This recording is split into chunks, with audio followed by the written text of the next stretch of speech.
실제로 미국에 있었던 일입니다. 농사를 짓는 시골 마을에 오랫동안 비가 내리지 않았습니다. 마을 사람들이 어떻게 하면 좋을까 참 걱정하다가 이제는 그야말로 농사를 짓는 것이 참으로 고민이 되어지는 심각한 상황까지 되자 우리 마을 교회에 모여서 다 같이 합심으로 기도하자, 그렇게 해서 기도 모임을 하기 위해서 다 같이 모이기 시작했습니다. 많은 사람들이 교회로 가는 길에 동네 사람들 다 만납니다. 서로 인사하고 안부를 주고받으면서 교회를 향해 갑니다. 근데 그 가는 길에 한 어린 소녀가 우산을 가지고 가는 것입니다. 그러자 한 어른이 그 어린 소녀를 보면서 핀잔을 주듯이 말합니다.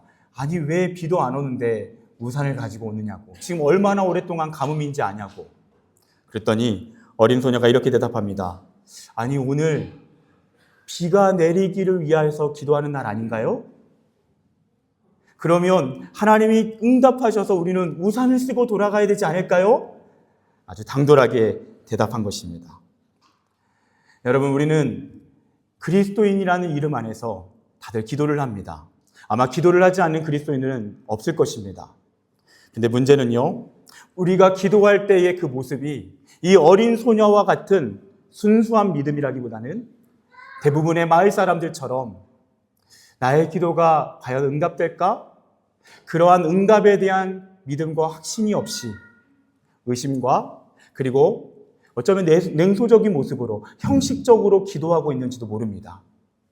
그것이 우리의 믿음의 부족함 때문일 것입니다.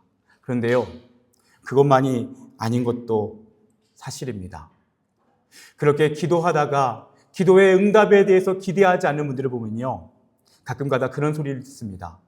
제가 그때 그렇게 기도했지만 하나님은 결국 제 기도를 듣지 않으셨습니다.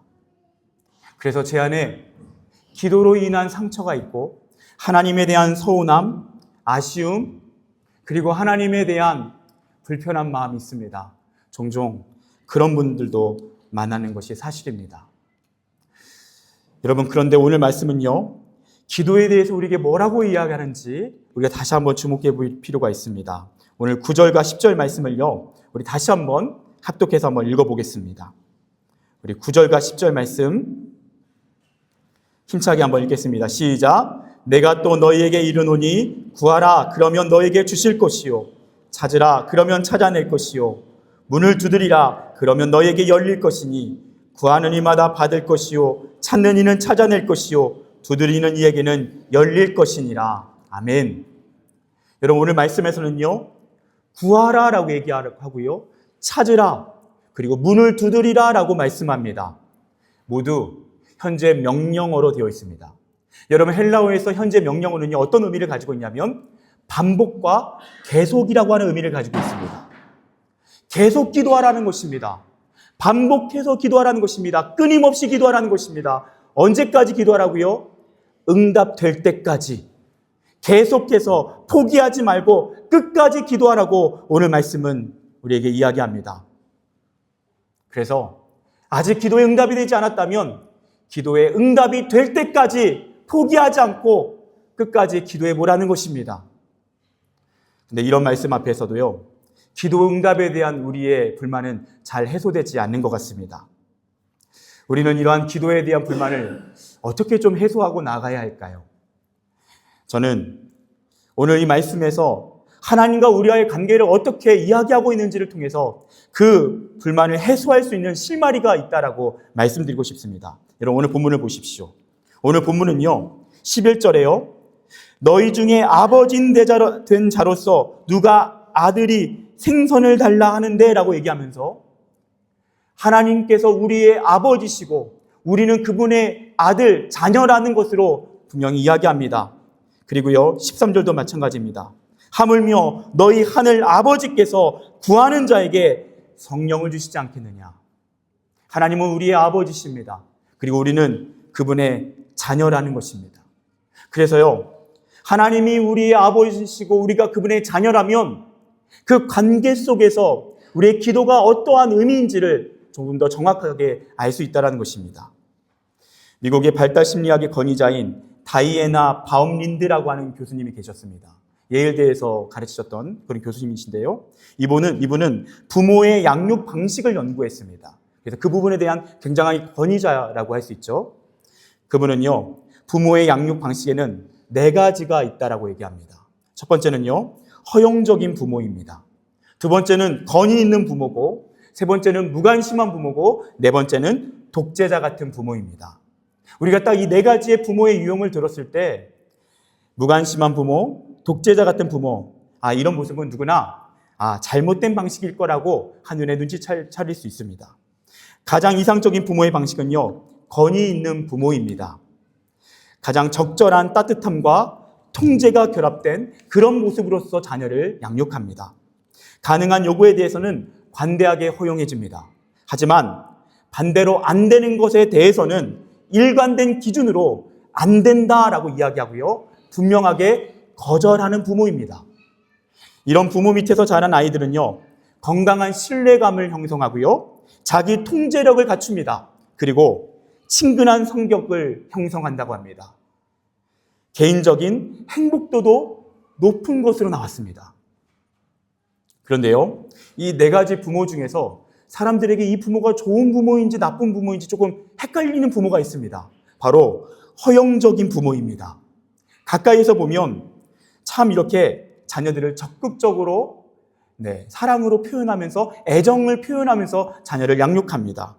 그리고요, 자녀의 요구에 대해서 허용적인데 지나치게 허용적입니다. 다 들어주는 것입니다. 웬만하면 그냥 다 들어줍니다. 이건 좀 아니다 싶은 것까지도 허용해 주는 겁니다. 그리고요, 자녀의 잘못된 행동이 나타나면 잘 통제하지 않습니다. 저 아이가 앞으로 인생 살 때 얼마나 힘들 텐데, 나라고 좀 편하게 해줘야지. 그런 마음으로 다 허용해 주는 것입니다. 네, 여러분, 이렇게 허용적인 부모 밑에서 자란 자녀는 어떤 특징을 보이는지 아십니까? 지나치게 의존적인 모습을 보입니다. 그리고요, 자기중심적이고요, 충동적이고 공격적인 성향을 갖춰서 자라난다고 합니다. 여러분, 저를 포함해서 대부분 그리스도인들은요, 하나님이 우리에게 허용적인 부모가 되기를 원하는 마음으로 기도합니다. 우리의 기도가 다 응답되기를 바라는 것입니다. 우리가 생각하고 우리가 판단해서 이것이 옳다 하면 어떻게 해서든 이 모든 것들이 허용되기를 바라면서 하나님께 매달리는 것입니다. 그런데요, 우리가 믿고 우리의 기도를 들으신 하나님은 허용적인 부모가 아니십니다. 우리가 믿는 하나님은 권위 있는, 그리고 지혜로운, 그리고 건강한 사랑으로 우리를 돌보시는 아버지이십니다. 그래서 그분은요, 우리에게 꼭 필요한 것에 대해서는 허용하십니다. 응답하십니다. 그런데요, 우리보다 더 지혜로우신 하나님께서, 우리는 당장 눈앞의 현실만 보지만 우리의 전체 인생을 전지적 전능자의 관점에서 보신 하나님께서는요, 때로는 거절하십니다. 그분의 지혜로, 그분의 기준으로, 그분의 일관된 진리 가운데서 우리의 기도를 때로는 거절하시기도 한다는 것입니다. 우리가 믿는 하나님이 어떤 아버지신지를 이해할 때 우리가 기도하는 것의 의미가 상당히 재해석되어서 바른 기도로 인식할 수 있다는 것이죠. 그래서 하나님은요, 우리의 기도에 대해서 다음과 같이 4가지 방식으로 응답하십니다. 여러분 많이 들어보셨을 것입니다. 첫 번째는요, 우리의 기도를 들으시고 즉시 바로 응답하십니다. 예수님께서 특별히 그분 앞에 무릎을 꿇어서 병을 고쳐주시길 바라는 수많은 병자들에게 어떤 표현을 쓰시냐면요, 즉시 낫게 하셨다라고 나옵니다. 즉시 하나님의 은혜가 필요한 자리에서는요, 하나님이 즉시 응답하십니다. 때로는요, 두 번째로 하나님 우리의 기도를 어떻게 응답하시는가? 그분은 나중에 하나님의 때에 응답하십니다. 제가 아는 한 형제분은요, 오랜 시간 동안 배운 자를 위해서 기도했습니다. 그런데요, 그 긴 시간 동안 한 사람의 이성도 만나지 못했습니다. 그런데요, 뒤늦게 한 10년 동안의 솔로 생활을 보내다가 드디어 사랑하는 여자를 만나서 결혼을 하게 되었습니다. 늦가기 노총각으로 지내다가 드디어 결혼을 한 것이죠. 그리고 그 형제가 이런 고백을 합니다. 자신에게 가장 좋은 여자, 바로 이 여자를 만나기 위해서 하나님의 타이밍으로 나에게 응답하셨습니다. 하나님 우리의 기도를 응답하실 때 그렇게 기다림과 하나님의 타이밍으로 응답하십니다. 또한 세 번째, 하나님 우리에게 어떻게 응답하십니까? 그분은 우리의 기도를 들으십니다. 그런데 우리의 기대와는 다른 방식으로 응답하십니다. 우리는 이렇게 기도했지만 하나님은 그런가 다른 방식으로, 다른 하나님의 뜻으로, 다른 것으로 우리의 삶을 채우십니다. 저의 친누나의 이야기인데요. 제 친누나가 참 공부를 잘했습니다. 항상 전교에서 가장 상위권이었고, 그리고 누가 봐도 어느 대학이든 갈 수 있다라는 정도로 공부를 참 잘했습니다. 그래서 어린 시절부터 의사가 되는 꿈을 꾸었고, 그리고 웬만하면 그냥 어느 대학도 들어갈 수 있다라는 그러한 상황 속에서 수능을 치렀습니다. 그런데 수능 때마다 참 이렇게 좌절을 경험했고요. 그리고 결국에는 나중에 의사가 되지 못했고, 지금은 고등학교 선생님으로서 이렇게 아이들을 가르치고 있습니다. 그런데요, 대학교에 올라가서 뒤늦게 알게 된 사실이 있었습니다. 뭐였냐면, 자신이 처음으로 인생에 사람의 피를 봤는데, 그냥 피가 무서운 정도가 아니라 그야말로 몸을 가누지 못할 정도의 공포를 느끼는 자신을 발견합니다. 그리고요, 지금 이렇게 학교에서 학생을 가르치는데요, 자신에게 몰랐던 참 탁월한 가르치는 인사가 있어서 많은 학생들에게 좋은 영향력을 끼치는 교사라는 것을 깨닫게 됩니다. 그리고 그렇게 고백하는 것입니다. 하나님이 나의 기도를 응답하신 줄 아는 것 같았지만 하나님은 나의 기도를 응답하셨습니다.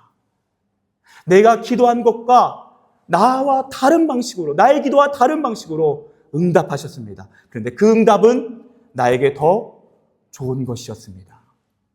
하나님은 우리에게 그렇게 다른 방식으로 응답하심으로 우리보다 더 잘하신 하나님, 그분이 우리에게 응답하시는 것입니다. 여러분, 오늘 말씀을 보면요, 이런 말씀이 등장합니다. 너희 중에 아버지인 자로서 누가 아들이 생선을 달라 하는데 생선 대신에 뱀을 주며 알을 달라 하는데 전갈을 주겠느냐? 그렇습니다. 그런데요, 여러분, 자녀를 키워보는 분들은 잘 아실 것입니다. 현실 속에서는 어떤 모습이냐면요, 자녀들이요, 생선을 달라고 하지 않고 뱀을 달라고 합니다.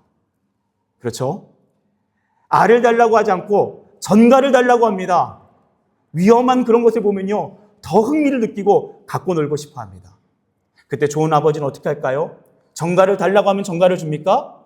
알을 주는 것입니다. 뱀을 달라고 하면 뱀을 줍니까? 생선을 주는 것이죠. 그렇습니다. 하나님은요, 모든 것을 아시는 하나님께서, 우리보다 우리를 더 잘하신 하나님께서 우리에게 더 좋은 길로, 더 선한 길로 그분은 우리를 응답하시고 인도하십니다. 마지막 네 번째는요, 우리의 기도를 들으시고요, 거절하십니다. 모세가 하나님 앞에 가나안 땅을 들어가게 해달라고 기도했습니다. 그러자 하나님 어떻게 하십니까? 거절하십니다. 여기까지다라고 말씀하십니다. 어떤 목사님은 이 설교를 하면서 이런 이야기를 하시더라고요. 하나님이 모세에게 거절하신 이유, 그것이 모세를 위한 것입니다. 그렇지 않았다면 모세는 우상이 됐을 것입니다. 그의 말년에 하나님의 영광을 가리우고 내가 모든 것을 성취했다고 자신에 대한 제한이 없는 교만함으로 무너졌을 것입니다. 여러분, 사도 바울도 어떻게 합니까? 하나님 앞에서요, 자신의 몸에 있는 가시, 그 질병이 낫기를 3번이나 간절히 기도했다고 나옵니다. 여러분, 사도 바울이 어떤 사람입니까? 수많은 병자를 치유합니다. 심지어 죽은 자를 살리는 기적을 일으켰던 그 사도 바울입니다. 근데 정작 자신의 몸 안에 있는 질병을 가지고 3번이나 하나님 앞에 기도하지만 하나님 어떻게 하십니까? 거절하십니다. 그리고 뭐라고 말씀하십니까? 고린도후서 12장 9절에 나에게 이르시기를 내 은혜가 너에게 족하도다. 이는 내 능력이 약한 데서 온전하여집니다. 하나님은요, 거절하십니다.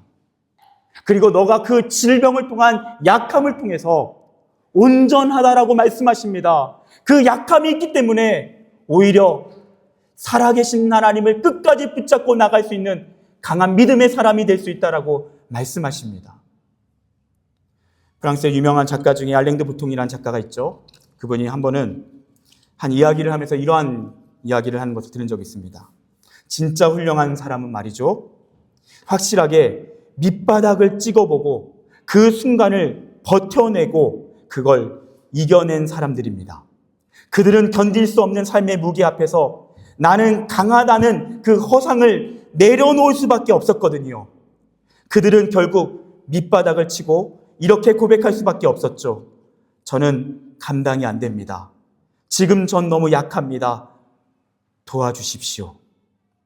그 과정을 지나온 사람들은 오히려 더 빛이 나게 됩니다. 왜냐하면 바로 그 순간 진정한 인간미가 생기고 따뜻함과 공감이 자라기 때문입니다.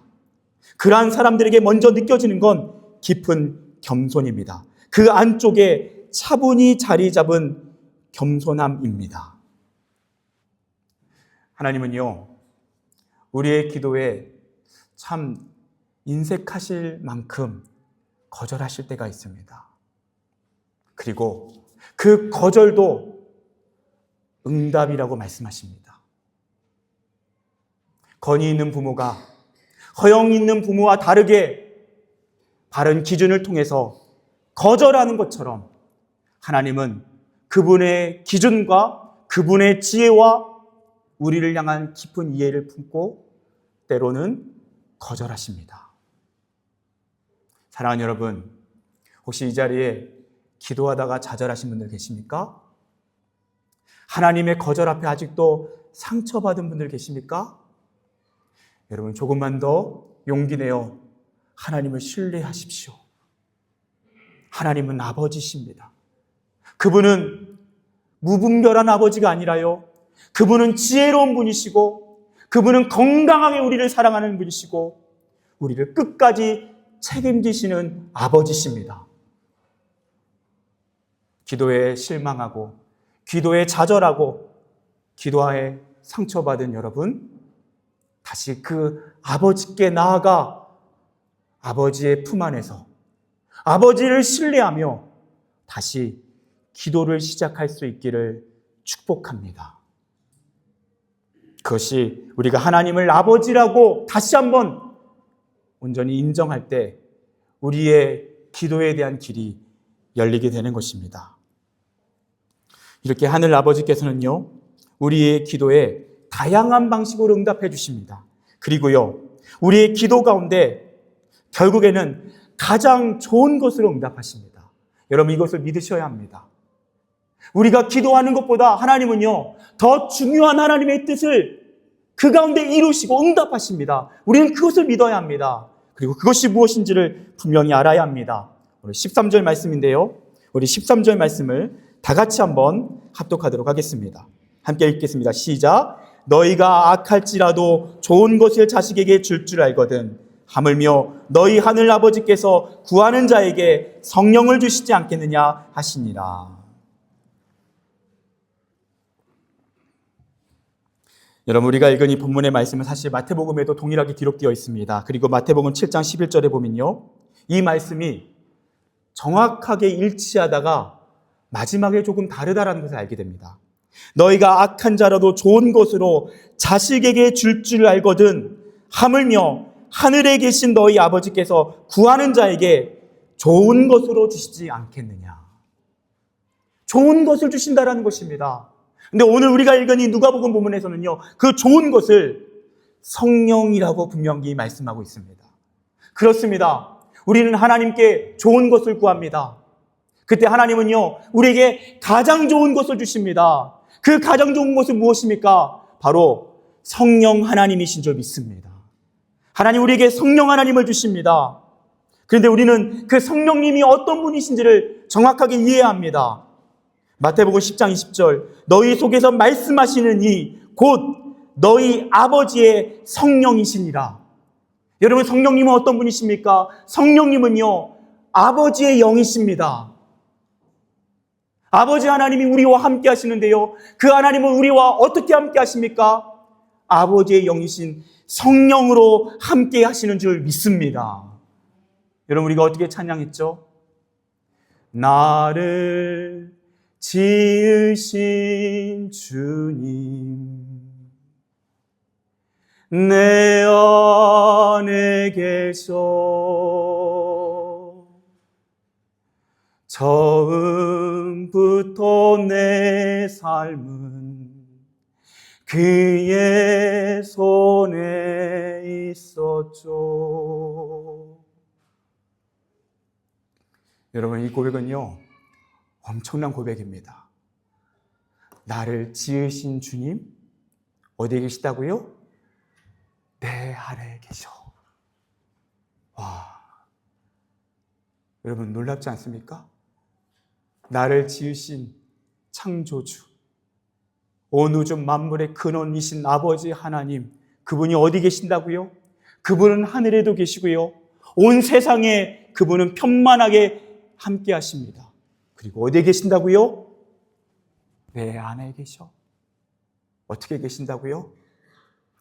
아버지의 영이신 성령으로 계십니다.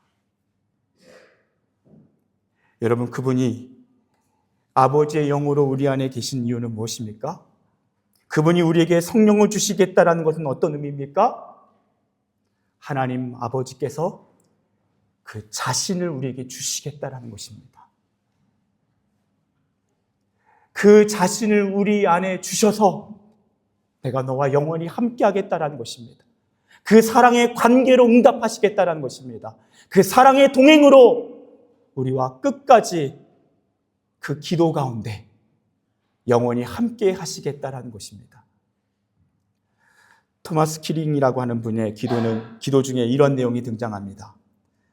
하나님, 당신은 선물을 주시는 분만이 아니라 아버지와 아들이 주시는 가장 좋은 선물, 즉 당신 자신을 우리에게 주시나이다.